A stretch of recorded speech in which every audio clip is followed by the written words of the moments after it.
She got off the throttle for a moment. See Gus Dean trying to make his way around Corey Day. Oh, Amber Balkin into the inside wall. The 22 of Amber Balkin early on in this race brings out the first caution. From Winnipeg, Manitoba in the Toyota with... What a tough break for Amber Balkin. She comes in here 5th in the point standings. This is certainly going to hurt. A big field, like you mentioned, Brent, 25 cars.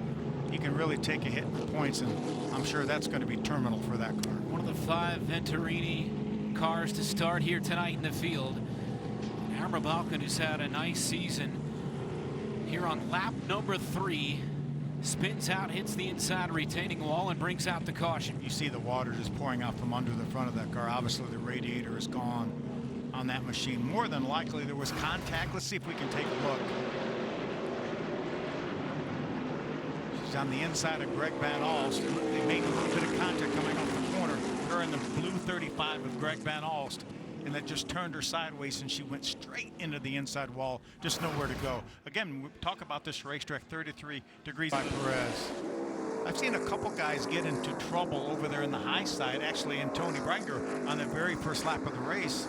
Oh. Into the wall there is the 15 car, Chris Wright. And a good job to avoid the contact by Will Kimmel in the 69. But at speed around Corey Day and Andres Perez. Ooh, caution on the racetrack. Greg Van Alst. Oh, 3 cars involved at least. And Finch into the 10 of Ed Pampa. Wow. So the 10, the 20, and the 99 of Michael Maples. Significant contact with Jake Finch in the 20 car.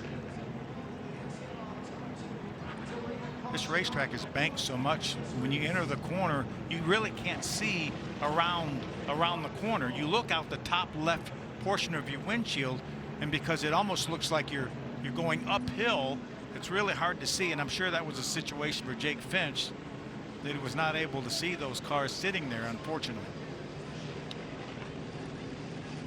Maples gets it refired, the 99.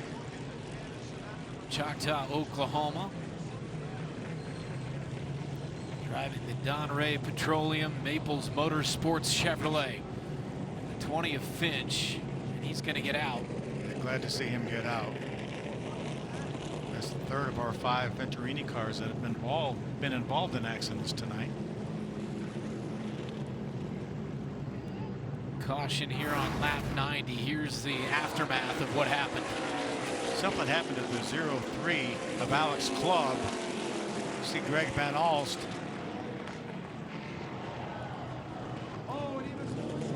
Yeah, I don't know what happened with Jake there, whether possibly the spotter didn't see it, because you see the 6 locked the brakes up to get stopped. The 28 makes it through. The 2, actually the 2 runs in to Corey Day a little bit, and then Jake comes in there and makes some pretty hard contact.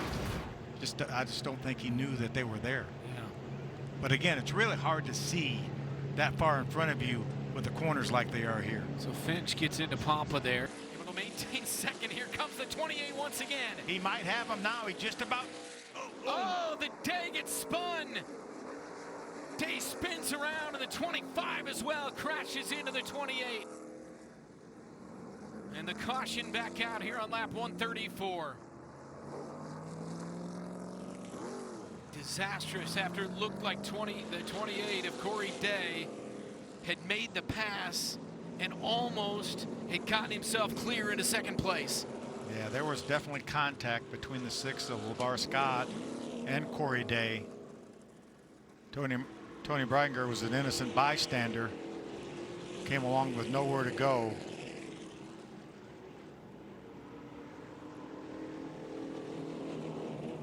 Probably going to end her night as well. You see all the damage to the front of that 28 of Corey Day.